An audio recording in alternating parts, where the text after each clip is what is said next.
Hello everyone. आज का discussion topic है रीअरेंजमेंट। जो सेंटेंस रीअरेंजमेंट होता है वो थोड़ा डिफ़िकल्ट होता है और टाइम कंज्यूमिंग होता है, और ये सब बैंकिंग एग्ज़ाम्स में या कोई भी कॉम्पिटिटिव एग्ज़ाम्स हो, ये सब हमें स्कूल में भी सिखाया जाता था सेंटेंस रीअरेंजमेंट।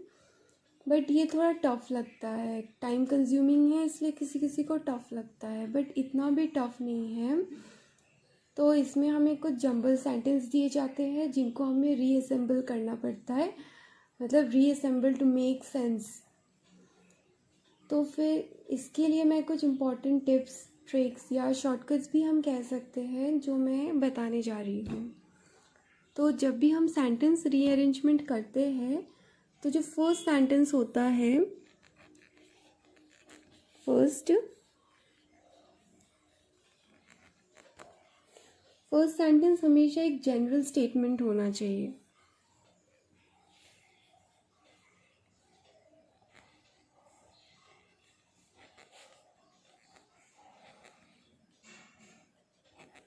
जनरल स्टेटमेंट, और हम ये भी बोल सकते हैं कि it should be started with a proper noun.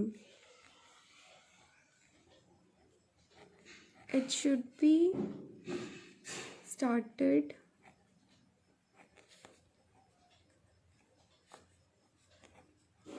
With a proper noun,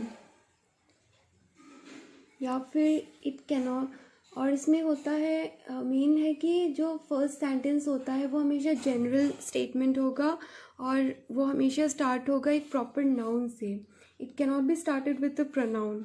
इसमें जिस भी सेंटेंस के स्टार्टिंग में प्रोनाउन यूज़ किया होगा वो कभी भी फर्स्ट सेंटेंस नहीं हो सकता।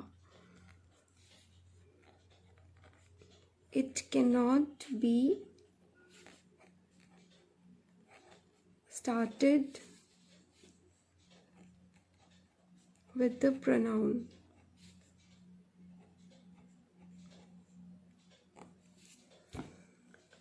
और ये बहुत ही इम्पॉर्टेंट है, और ये चीज़ें हमें अगर याद रहता है तो हमें रीअरेंजमेंट में कोई प्रॉब्लम फेस नहीं होता है। और फोर्थ वन जो है वो होता है, जो स्टार्टिंग कोई भी सेंटेंस हो तो उसमें कुछ फ्रेजेस होते हैं, जैसे once upon a time, 1000 years ago, मतलब कुछ फ्यू फ्रेजेस होता है, like once upon a time, once upon a time, या फिर 1000 year ago।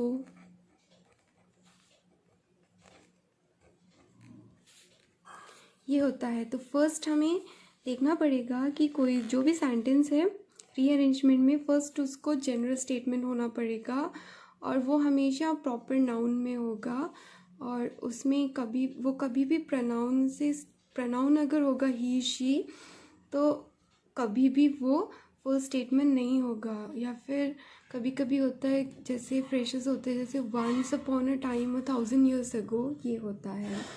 और जो सेकंड सेंटेंस होता है वो भी जनरल स्टेटमेंट होता है, और जो सेकंड सेंटेंस होता है वो भी general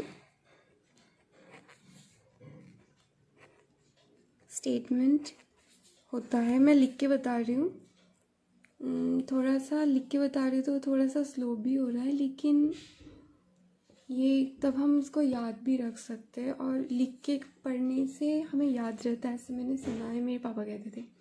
it can be started with a pronoun. It can be started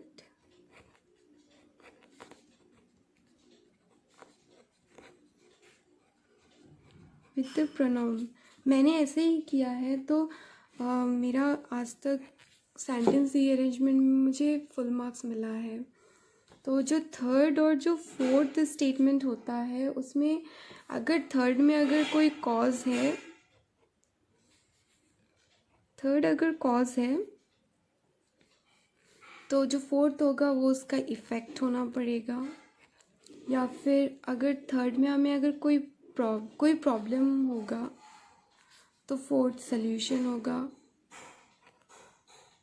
हमें अगर कोई स्टेटमेंट मिला है सल्यूशन, तो हमें याद रखना पड़ेगा कि अगर यहाँ सल्यूशन दिया है तो ऑब्वियसली प्रॉब्लम तो होगा ही। तो प्रॉब्लम पहले होगा, फिर सल्यूशन बाद में। तो थर्ड स्टेटमेंट प्रॉब्लम होगा, फोर्थ सल्यूशन, मतलब कोई कॉज होगा तभी तो कुछ इफेक्ट पड़ेगा।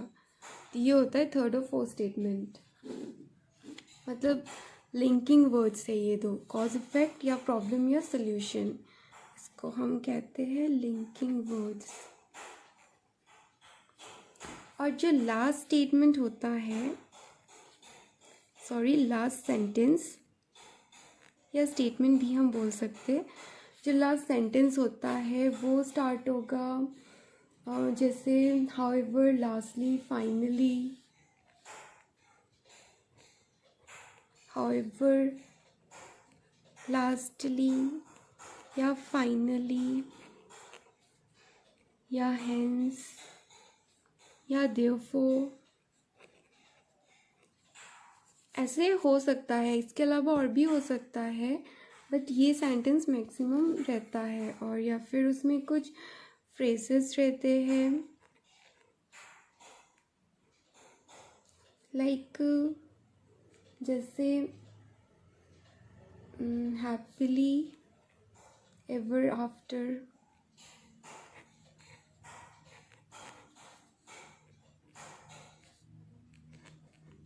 हैप्पीली एवर आफ्टर, या फिर एट द एंड, या फिर all the time, at the end या ऑल द टाइम, ये सब होता है। तो सेंटेंस रीअरेंजमेंट इतना भी टफ नहीं है, इसको बस हमें याद रखना है। जो फर्स्ट स्टेटमेंट होता है वो हमेशा जनरल सेंटेंस होगा, और वो हमेशा स्टार्ट होगा एक प्रॉपर नाउन से, और it can not be started with a pronoun. अगर प्रोनाउन यूज़ किया हो तो वो कभी फर्स्ट स्टेटमेंट नहीं हो सकता, और उसमें ये फ्रेसेस हो सकते हैं, once upon a time 1000 years ago। और जो सेकंड सेंटेंस होता है वो भी जनरल स्टेटमेंट होता है, but it can be started with the pronoun. और थर्ड या फोर्थ में होगा कॉज इफेक्ट या फिर प्रॉब्लम या सल्यूशन, ये दो लिंकिंग वर्ड्स है। और लास्ट सेंटेंस हो गया however, lastly, finally, hence, therefore, ये सब हो गया। या फिर happy ever after, happily ever after, at the end, all the time, ये हो गया। तो मैं इसका एक एग्जाम्पल देती हूँ।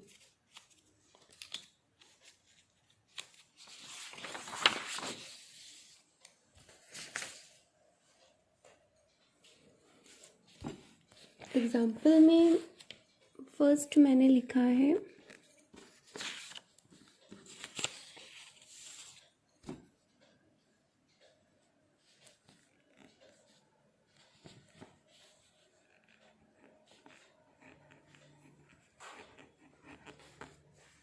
ये, मैं देख के एग्जाम्पल दे रही हूँ।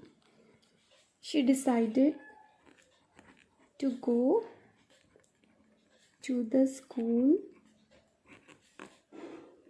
and met the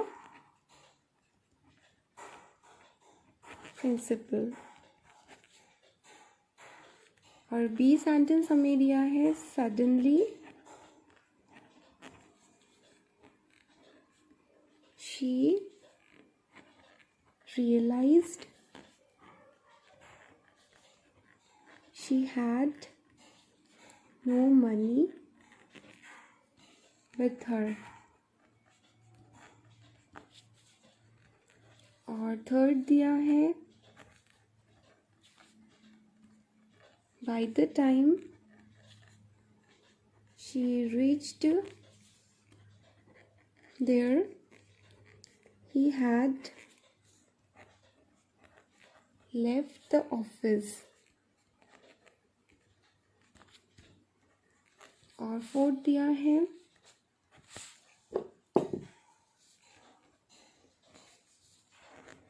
therefore she decided to go to the office of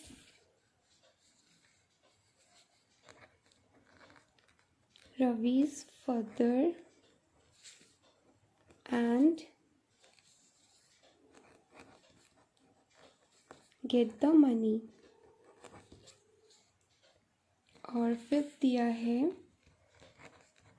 Sudha wanted her son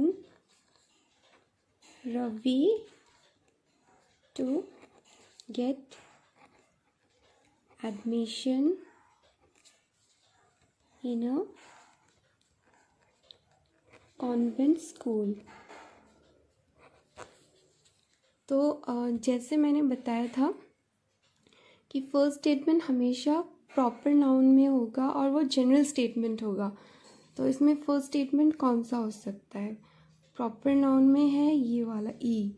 Sudha wanted her son Ravi to get admission in a convent school.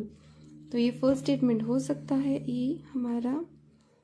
Then second statement क्या होगा? Second statement में कहा था she decided कहा था कि second statement हमेशा pronoun से स्टार्ट होगा. वो भी जनरल होगा बट प्रोनाउन होगा.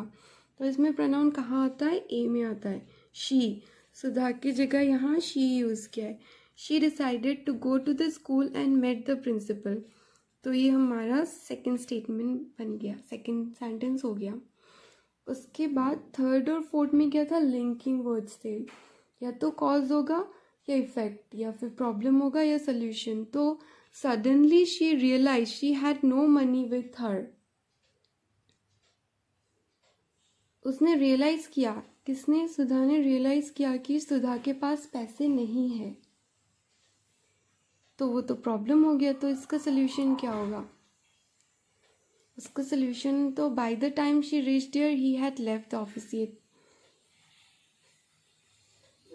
तो नहीं हो सकता. Therefore, she decided to go to the office of Ravi's father and get the money. ये उसका सोल्यूशन हो सकता है. तो प्रॉब्लम क्या था? कि उसके पास पैसे नहीं थे, वो प्रॉब्लम था. उसके बाद सोल्यूशन क्या है? कि ऑफिस में जाके रवि के फादर से पैसे लेगी. तो वो हो गया सोल्यूशन, ये हो गया प्रॉब्लम. और बाय द टाइम ये बच गया. By the time she reach there he had left the office. ये लास्ट सेंटेंस हो गया हमारा. ठीक है. तो आंसर क्या है हमारा? EABDC. तो हो गया Sudha wanted her son Ravi to get admission in a convent school. She decided to go to the school and met the principal. Suddenly she realized she had no money with her. Therefore, she decided to go to the office of Ravi's father and get the money. By the time she reached there, he had left the office. तो ये था example. तो अगर ये video पसंद आया तो please subscribe कर दीजिएगा. और वैसे भी ये यूज़फुल है जो मैंने ट्रिक्स बताया.